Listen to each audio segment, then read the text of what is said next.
Have you ever noticed how you react before you even have time to think? The way your chest tightens when someone questions you, the way your voice changes when you feel misunderstood, the way silence makes you uncomfortable or worse, the way you fill it just to feel seen. You tell yourself it's nothing, just habit, just personality. But what if those reactions are telling a story you've never stopped to listen to? What if the way you move through the world is less a choice and more a reflection of something quietly shaping you from the shadows?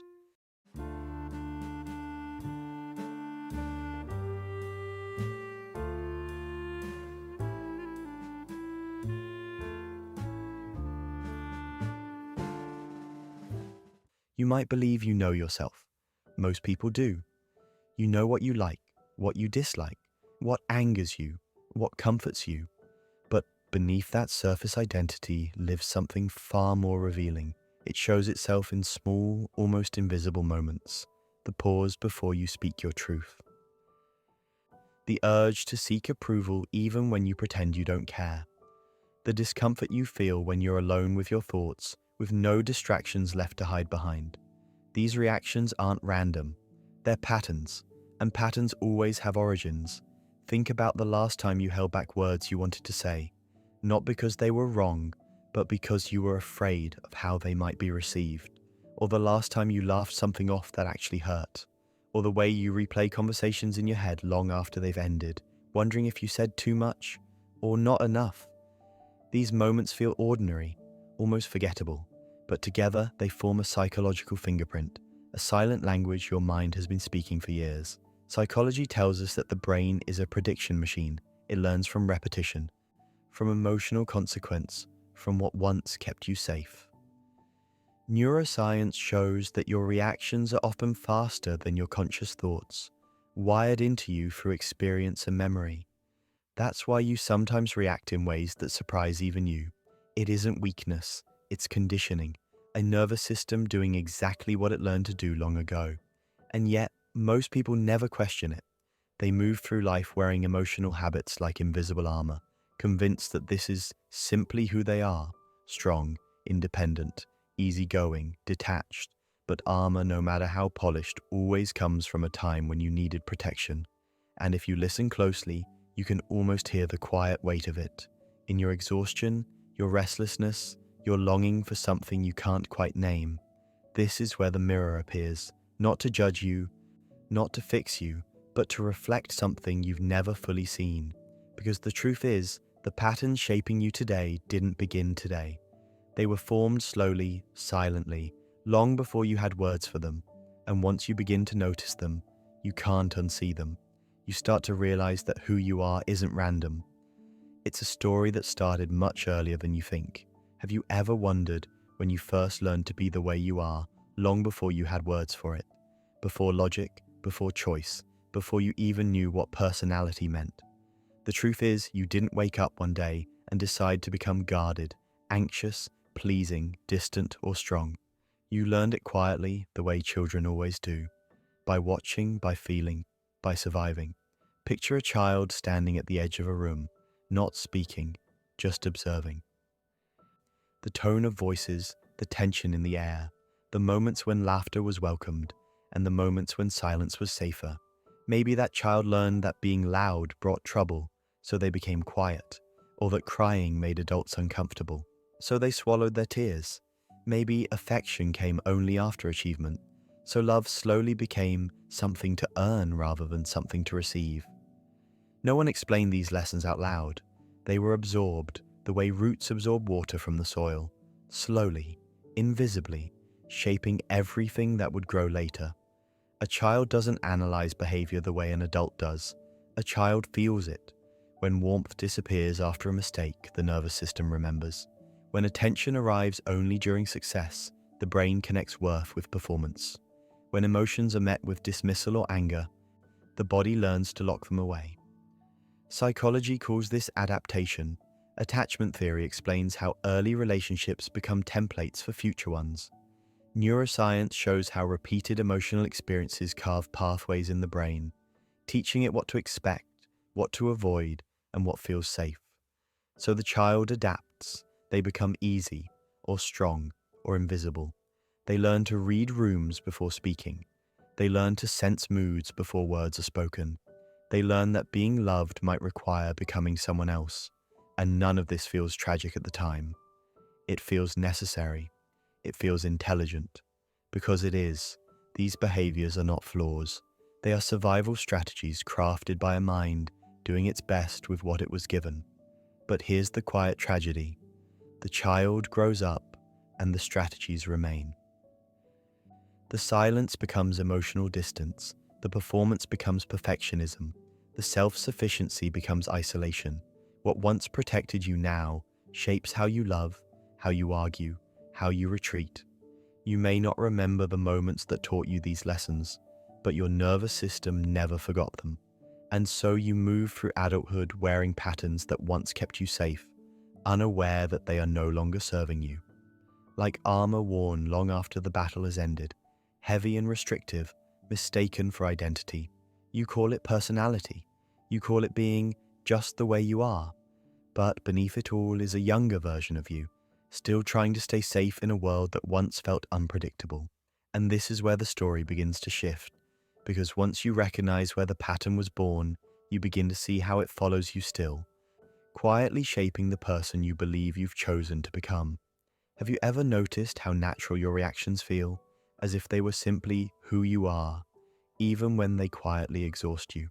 The way you stay calm while everything inside tightens, the way you say you're fine when you're not, the way you keep going, keep performing, keep holding yourself together, even when something inside you is asking to rest. It feels normal, almost invisible, because you've been wearing this version of yourself for so long that it no longer feels like a mask. It feels like your face. You tell yourself you're just independent, or strong, or low maintenance. But somewhere along the way, strength became silence. Independence became distance, and emotional control became emotional absence. You learned, often without realizing it, which parts of you were welcome and which were not. So you adjusted. You put on armor that looked like confidence. You learned to breathe through discomfort like it was nothing. You learned to carry the weight quietly, the way you always had. Maybe you became the one who never asks for help, or the one who avoids conflict at all costs, or the one who stays busy so you don't have to feel. You reply to messages too carefully. You replay conversations late at night. You stay in relationships that drain you because leaving feels more dangerous than enduring. And you tell yourself this is just how you're wired. But what you're really doing is repeating a pattern your nervous system learned long ago. Psychology calls this adaptation. Attachment theory explains how early emotional environments teach you what closeness feels like and what danger feels like. Neuroscience shows how repetition strengthens neural pathways, turning coping mechanisms into automatic responses. Over time, the brain confuses familiarity with safety. So even when something hurts, if it's familiar, you stay. Even when something nourishes you, if it's unfamiliar, you hesitate. The mask becomes so well fitted that you forget it's there. You mistake numbness for peace, control for stability, self-sufficiency for self-love. But beneath it all, there's a quiet exhaustion, the kind that comes from holding yourself together without ever being held. Like a garden watered just enough to survive but never enough to bloom, you keep going, wondering why fulfillment always feels just out of reach. And yet, none of this means something is wrong with you. It means you adapted. It means you survived. These behaviors were once your protection, your emotional oxygen mask, in an environment where you had to manage on your own. But the tragedy of survival is that it doesn't know when to stop. It keeps protecting you long after the danger has passed. And somewhere beneath the mask, beneath the rehearsed calm and practiced strength, there is something deeper still, a system shaped by memory, biology, and emotion, quietly steering your reactions. Understanding that system is where the real story begins. Have you ever wondered why you keep returning to the same emotional places, even when you know they hurt you? Why certain relationships feel magnetic despite draining you, or why silence feels safer than honesty, even when loneliness follows? It's not weakness, it's wiring. Beneath every habit, every emotional reflex, there's a brain doing exactly what it was designed to do: keep you alive by keeping things familiar. Your nervous system doesn't measure happiness, it measures predictability. Neuroscience shows that the brain is less concerned with joy than it is with certainty. What it knows, it can anticipate. What it anticipates, it can control. That's why emotional patterns formed early in life become so powerful.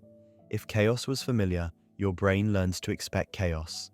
If love felt conditional, your nervous system equates longing with connection.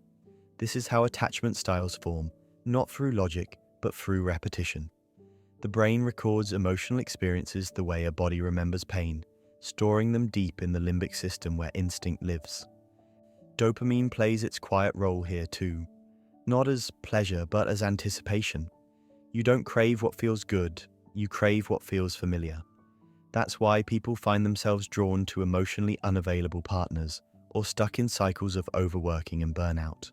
The brain releases dopamine not when you're rewarded, but when you're chasing something you've chased before. It's the same mechanism behind addiction, just dressed in subtler clothing. You begin to mistake emotional tension for chemistry, emotional distance for mystery, struggle for meaning, and so the pattern reinforces itself. The nervous system says, I know this feeling. I survived this before. It tightens the muscles, it quiets vulnerability, it keeps you alert. You feel safe, but only in the way a locked room feels safe, protected, yet airless. Over time, this becomes identity. You say you're independent, but your body is braced for abandonment. You say you're calm, but your nervous system never fully rests. You say you don't need anyone, but part of you is always listening for footsteps that never come. Psychology calls this emotional conditioning. Philosophy calls it the illusion of self, because what you think of as me is often just a collection of responses learned under pressure, a mask shaped by memory, a shadow cast by past experience, and the longer you wear it, the more invisible it becomes. But here's the quiet danger in all of this. The same mechanisms that once protected you now begin to limit you. The brain that learned to survive begins to resist growth. The patterns that kept you safe start to keep you small. You avoid vulnerability not because it's dangerous now, but because it once was. You avoid closeness not because it will hurt, but because it once did. And this is the paradox. The mind's greatest strength becomes its most subtle trap. What keeps you alive is not always what allows you to truly live. And beneath these automatic responses, beneath the chemistry and conditioning, something else begins to stir. A tension between protection and possibility. A quiet conflict that grows louder the longer it's ignored. Have you ever noticed how the very traits that once made you feel safe now feel like a quiet cage? How the strength you're praised for slowly turns into something heavy you carry alone. There comes a moment when protection begins to rot into isolation, when the armor you forged to survive starts cutting into your skin. And the strange part is, no one sees it happening, not even you. You tell yourself you're fine, you stay composed when others fall apart, you handle things, you endure, but inside something has gone still. Emotions arrive muted as if behind glass. Joy feels distant, anger simmers quietly. Sadness doesn't cry anymore, it waits. You become the person everyone leans on, yet no one really sees. The one surrounded by people but untouched by connection, like standing in a crowded room, screaming silently while the music keeps playing. Psychology calls this emotional repression. The nervous system, once overwhelmed, learns to dim sensation to survive. What begins as a shield becomes a filter through which all life is experienced. Neuroscience shows that when emotions are consistently suppressed, they don't disappear. They reroute. They surface as anxiety that has no clear cause, as irritability that feels out of proportion, as exhaustion that sleep can't fix. The body keeps the score even when the mind pretends everything is under control. You may notice it in your relationships. You crave closeness, yet pull away when it arrives. You want to be understood, yet struggle to speak honestly. You fear being too much, so you become less. Independence turns into isolation. Self-control becomes emotional numbness. And slowly, without realizing it, you begin to live at a distance from your own life. Safe, but untouched. Protected, but alone. There's a quiet grief in this. The grief of realizing you survived so well that you forgot how to feel. Like a garden left unwatered, not dead, but no longer growing. The monster you once built to protect yourself now stands between you and the world, convincing you that vulnerability is danger and closeness is risk. And yet, the loneliness grows heavier than the fear ever was. What makes this so painful is the paradox at its core. The same patterns that once kept you alive now keep you stuck. The same emotional strategies that earn praise now drain you in silence. You begin to resent others for not reaching you, even as you've learned to stay unreachable. You begin to feel trapped by a version of yourself you never consciously chose. And slowly, the question shifts. It's no longer just about who you are, but why so many people end up here. Guarded, tired, disconnected, all carrying similar wounds in different disguises, because this shadow does not grow in isolation. It is shaped, encouraged, and quietly rewarded by the world around you. Have you ever noticed how the world seems to applaud you most when you need the least? When you don't complain, when you don't ask, when you carry everything quietly and keep moving as if nothing touches you? Somewhere along the way, strength stopped meaning honesty and started meaning silence. And without realizing it, you learned that being low maintenance was safer than being real. From an early age, the message is subtle but consistent. Be productive, be composed, don't make it uncomfortable. You're praised for pushing through exhaustion, for staying calm when you're breaking, for needing less than you actually do. In school, the child who never causes trouble is called mature. In adulthood, the one who never slows down is called successful. And in relationships, the person who asks for the least is often seen as the easiest to love. But ease is not the same as connection. Modern culture has turned self-sufficiency into a moral virtue. Needing others is framed as weakness. Rest feels like laziness. Emotional expression feels risky. You learn to package yourself into something palatable, something impressive, something that doesn't ask too much of anyone else. And slowly, the mask becomes the currency of belonging. The more unbothered you appear, the more acceptable you become. Social media intensifies this illusion. You watch carefully curated lives scroll past your screen, people smiling, achieving, thriving, and you absorb the message without realizing it. That vulnerability should be hidden. That struggle should be private. That strength is aesthetic. The brain, already wired to seek approval, begins to perform. You post the highlights. You edit the pain. You turn your life into something watchable instead of something honest. Psychologically, this reinforces a dangerous pattern. The nervous system learns that authenticity risks rejection, while control earns praise. Attachment theory tells us that when emotional expression is discouraged, people adapt by minimizing their needs. Neuroscience shows that the brain associates acceptance with conformity, even when that conformity costs emotional depth, and so you become skilled at functioning, but disconnected from feeling. The tragedy is subtle. You're not unhappy enough to collapse, but not fulfilled enough to feel alive. You move through life efficient but detached, admired but unknown. You become the person everyone respects, but few truly understand. Like a house with perfect walls and no warmth inside, everything looks intact from the outside, while something essential quietly withers within. And when an entire culture reinforces this, when vulnerability is seen as weakness and emotional distance is mistaken for maturity, the result is a generation that feels lonely even in connection, exhausted even in success, and unsure why something always feels missing. Which raises a question that lingers uncomfortably beneath all of it. If this is what we're rewarded for becoming, what happens to us when we finally realize it's costing us our humanity? Have you ever woken up and felt tired before the day even began, as if something inside you had already been carrying weight through the night? Not the kind of tired sleep can fix, but the deeper exhaustion that settles into your bones. The kind that comes from holding yourself together for too long, from being strong so often that you forget what it feels like to rest inside your own life. Over time, the cost of emotional restraint begins to surface in quiet ways. You still function, you still show up, but something feels hollow. Conversations lose depth, relationships feel oddly distant even when you care. You might sit beside someone you love and feel strangely alone, like there's glass between you and the world. You laugh when you're supposed to, nod when it's expected, yet inside, There's a numbness you can't quite explain, a dull ache where connection used to live. Psychology tells us that unresolved emotional patterns don't disappear, they accumulate. The nervous system, constantly braced, begins to live in a low-grade state of stress. Cortisol lingers. The body stays alert. Anxiety becomes background noise. You might not panic, but you never fully relax. You might not feel devastated, but joy never quite reaches you either. It's the emotional equivalent of holding your breath without realizing it.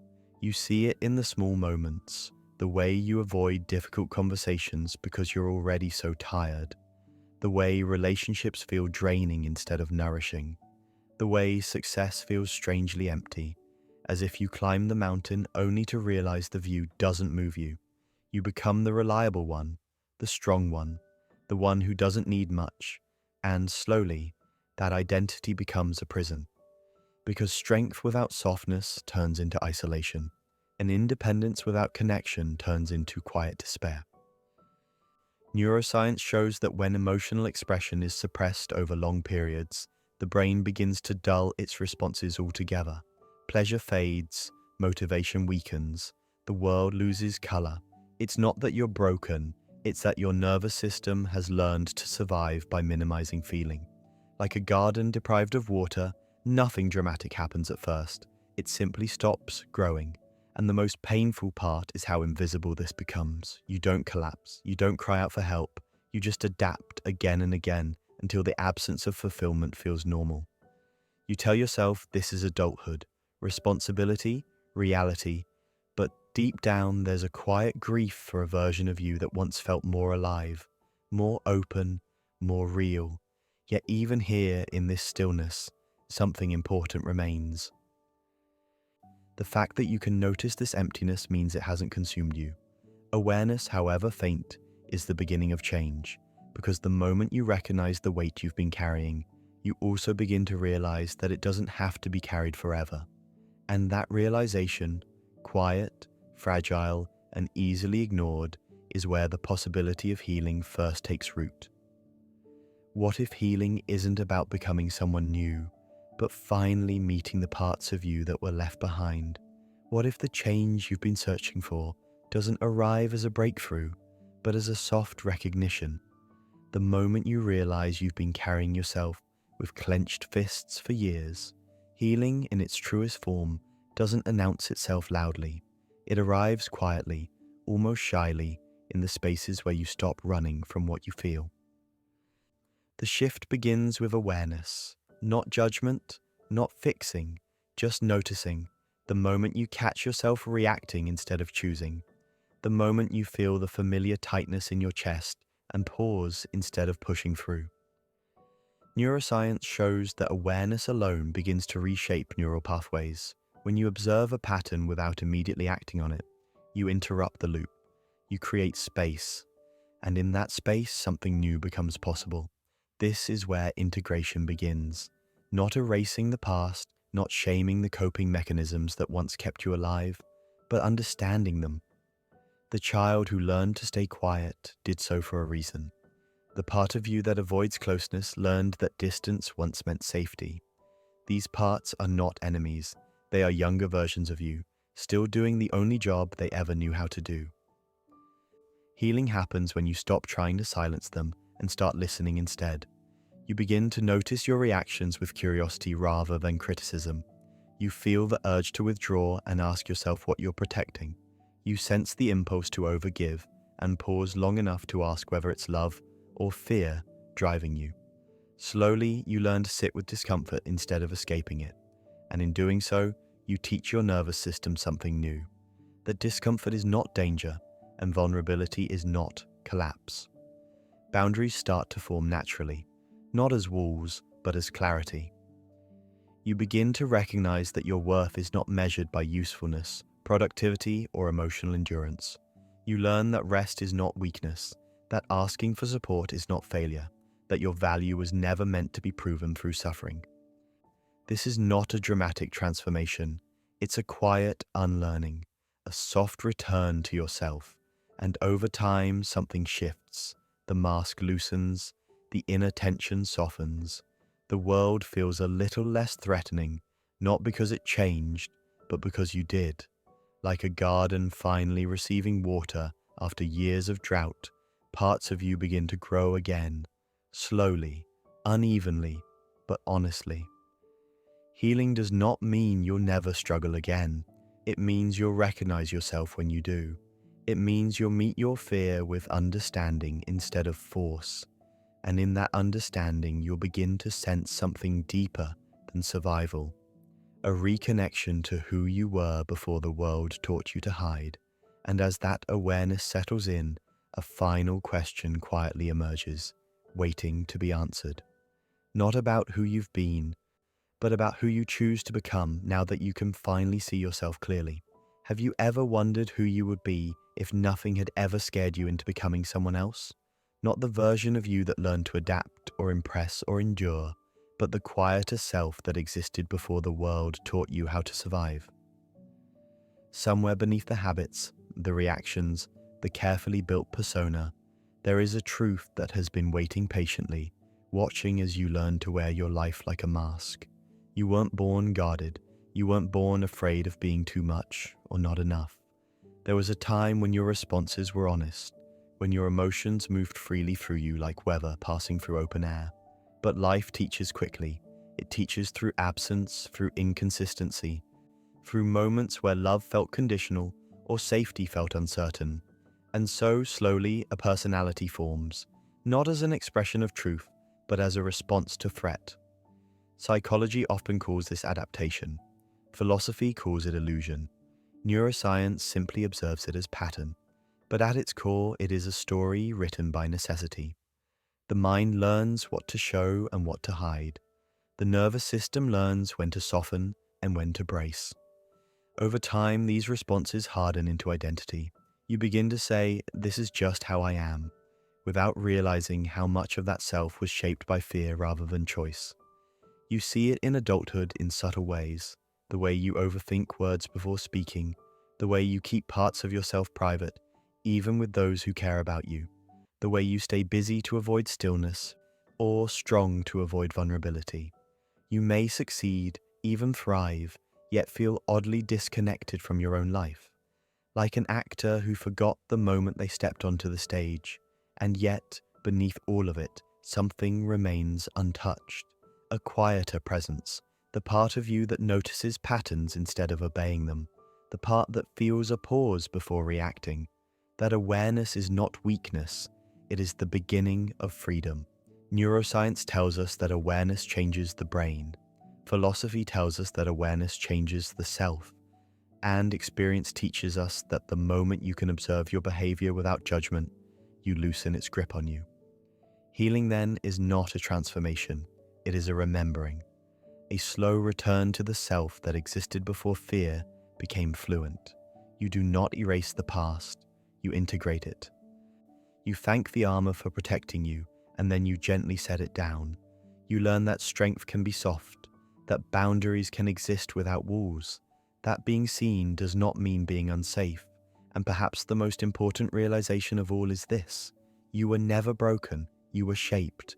And the moment you begin to watch your patterns instead of being ruled by them, you step out of the story that shaped you and into the one you finally get to choose. Because self-awareness is not the end of the journey. It is the quiet beginning of becoming who you are always meant to be.